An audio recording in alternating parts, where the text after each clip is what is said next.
Добре дошли в моя курс "Манифестирай с мен", в който днес ще говорим как да случваме живота на нашите мечти. И ще започнем с това, че манифестирането е нова дума, която чуваме все повече в нашия свят сега и която все повече навлиза в нашия живот.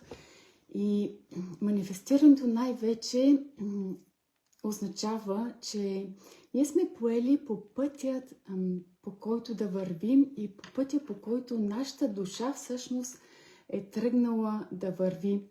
И манифестирането означава, че сме започнали всичките неща, които ние обичаме да правим и които нашата душа всъщност обича да прави. Да манифестираме означава, че преди това ние сме преминали през всичките наши изпитания. Всичките наши изпитания са тук и сега да ни направят една наша по-добра версия от това, което сме били сега. Да манифестираш означава да започнеш да правиш всичките неща, да твориш, да рисуваш, да подскачаш, да тренираш, да медитираш или да правиш всичките неща, с които по този начин ще се свържеш с твоята душа. Правейки тези неща и свързвайки с твоята душа, всъщност ще се случи така, че в теб ще се появят бурни емоции и понякога процесът е доста труден и тежък, но за да вървиш по пътя на твоята душа и да сбъдваш всичко с лекота, е нужно ти да изчистиш всичко онова, което вече не ти служи. Затова се довери на всичко, което ти поднася твоята душа. И пътят няма да е лек, но ти ще вървиш с лекота, след като поемеш по пътя на нейната душа. Всичките тези неща ще направят така, че ти ще да повишиш своята енергия. Ще усетиш, че правейки тези естествени, прости неща, като да рисуваш, да твориш, ще усетиш колко много енергията ще ти се промени. И ще започнеш да живееш през любовта, през онази любов безгранична, която във всеки има. И когато започнеш да живееш през любовта, ти ще манифестираш всичко онова, за което си жадувала сега. И примерно се случва така, че ние искаме в живота си да манифестираме неща, които някой друг ги е поискал, и ние също искаме да ги манифестираме в този свят сега. Тук и сега обаче ще ти кажа нещо, което ще промени твоята представа за манифестирането сега. Да манифестираш, понякога да се фокусираш върху неща, които желаеш ти, но ако си на път, по който не е свързан с твоята душа, то тогава шансът да ти се случи всичко това е много, много минимален сега. Какво е нужно да направим, за да манифестираме всичко това, за което мечтаем си сега? Това, което е нужно да направиш ти, е всеки ден да питаш твоята душа по кой път иска да поеме тя. И какво е нужно да направиш ти? Затваряш очи и питаш твоята душа по кой път иска да поеме тя. И тя ще те отведе по пътя, по който ти да вървиш, за да сбъднеш всичко това, за което мечтаеш ти сега. И нека да направим тук и сега, всеки да си го представи, да затвори очи, да вдиша и издиша и да си представи всичко онова, за което мечтае тук и сега. Затвори очи, представи си, почувствай го.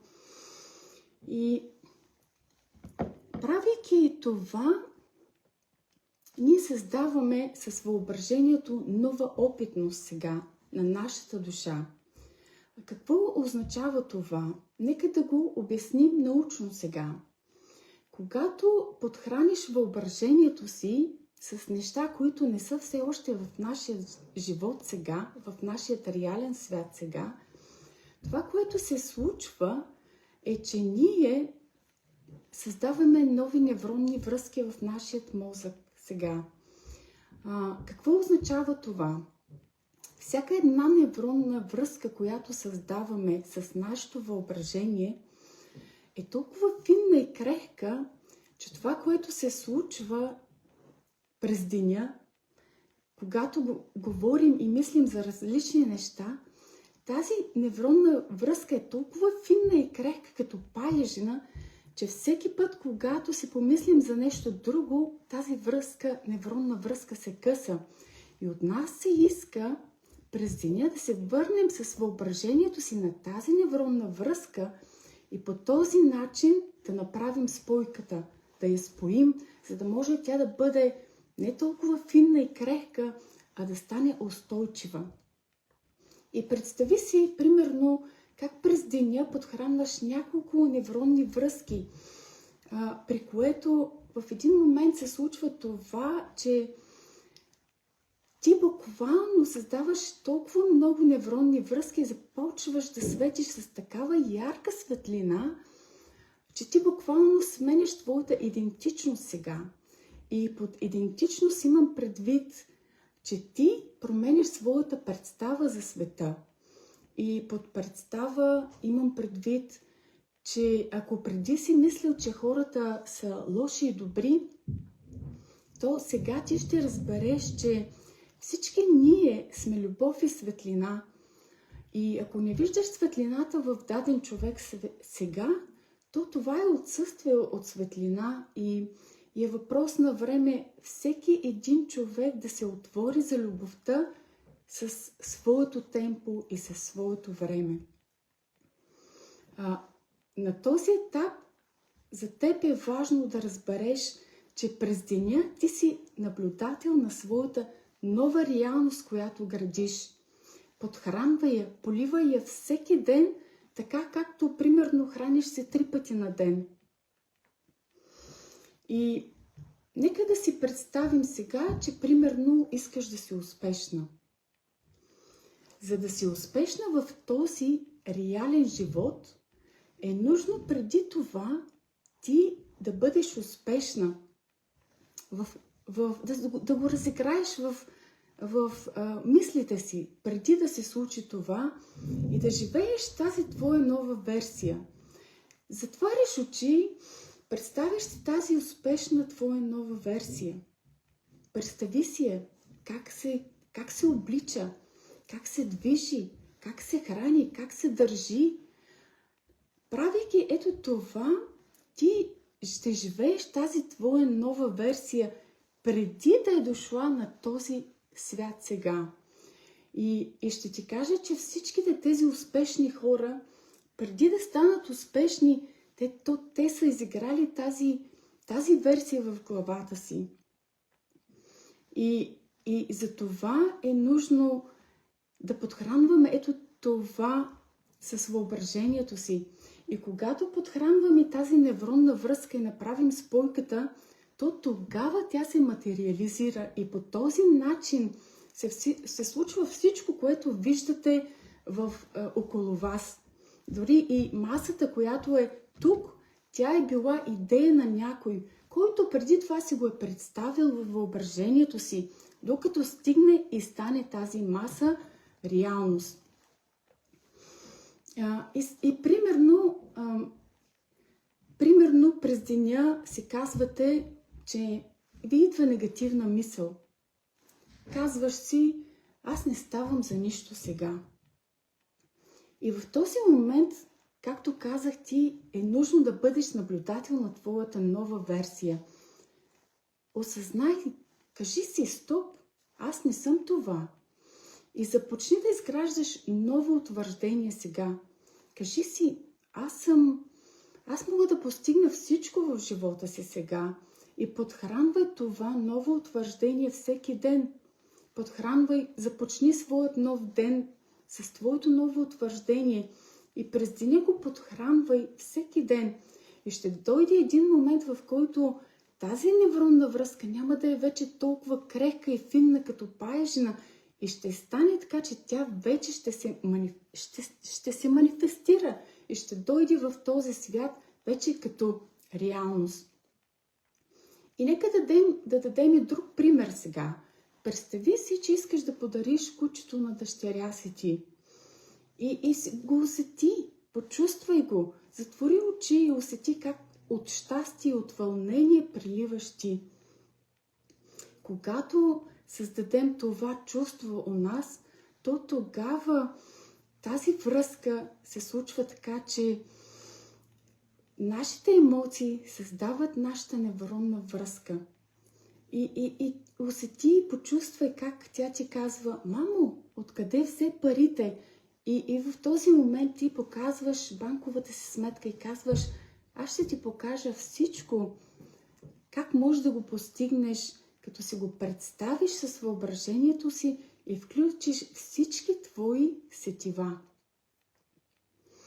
И много често по пътя ти на създаване на твоята нова версия ще се случи така, че хората около теб, които са около тебе и всъщност не вибрират на твоята честота, ще се случи така, че ще се отдалечат от теб сега. Вселената всъщност ще направи така, че да се срещаш с хора, които да вибрират на твоята честота.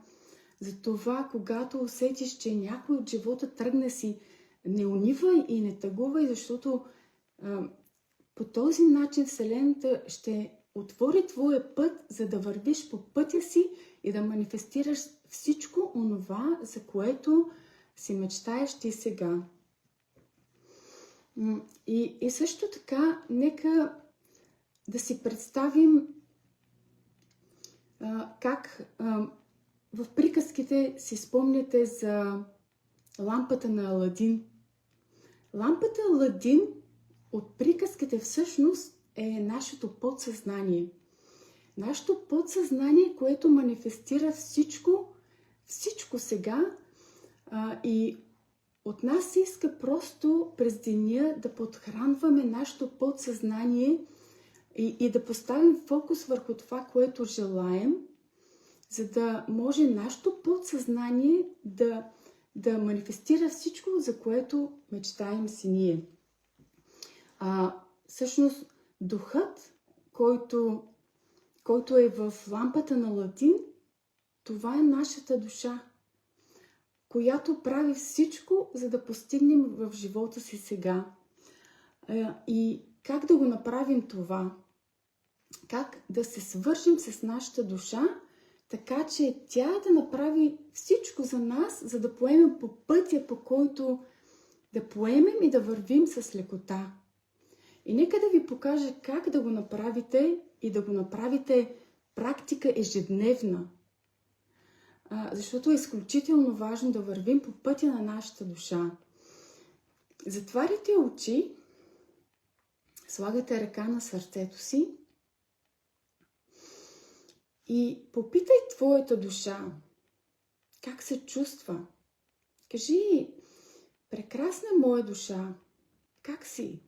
Как се чувстваш сега? И постой в тишина. Тази практика ежедневно ти прави, за да се свържеш с душата си. И това много често всъщност може да не получиш резултата веднага. Не се отказвай. Постой в тишина. Всеки ден тази практика ти прави, за да се свържеш с душата си. И ако не виждаш резултата, не унивай, продължавай, защото това е процес, който изисква търпение и смирение. В един момент ще усетиш как ще се свържеш с твоята душа. И тук ти показвам стъпките, по които да преминеш ти, за да се свържеш с душата си. И много често това се случва по закона на предсказуемостта, за който Невил Годър много често пише в книгите си сега. И едно е нужно ти да разбереш, че когато манифестираш и избъдваш всичко в живота си, е нужно да правиш предимно нещата, които да те удовлетворяват. Нещата, които са прости и не ти костват нито една стотинка. Да твориш, да рисуваш, да медитираш, да правиш всичко онова, което те вдъхновява. Да работиш и да стоиш в тишина. Само тези неща. Да стоиш в тишина и да правиш любимите си неща. Това е толкова просто, но ние си създаваме бариери, които ни пречат. Затова нека да освободим всичко, което не ни служи, да махнем лист по лист, за да се отворим за любовта, за тази любов безгранична, която във всеки има. И да живеем през любовта и през светлината. Затова се радвам да вземеш всичко онова, за което си дошъл точно тук и сега. И от тук нататък да си дадеш време за сега. Да си дадеш време да правиш любимите си неща. Да работиш, но тези неща са изключително важни. Много важни, за да се отвори това сърце за любовта. Защото преди години, когато ходих на такива събития и всеки казваше как е манифестирал всичките тези неща, аз си казвах, Боже, защо моето сърце е затворено и защо го чувствам като камък. Но, започвайки всеки ден, стоейки в тишина, стоиш в тишина, пусни си музика, ако не можеш, махни всички бурни емоции, всички мисли, които ти минават и осъзнай, че тук и сега е време ти да се свържеш със своята душа и да постигнеш всичко онова и да живееш в лекота. Направи стъпките, следвай душата си и постигай живота на мечтите си.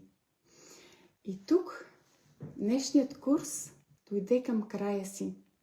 Благодаря ти за това, че беше с мен в този курс сега. И ще се радвам да се видим на следващото събитие, което ще бъде на тема страховете ни.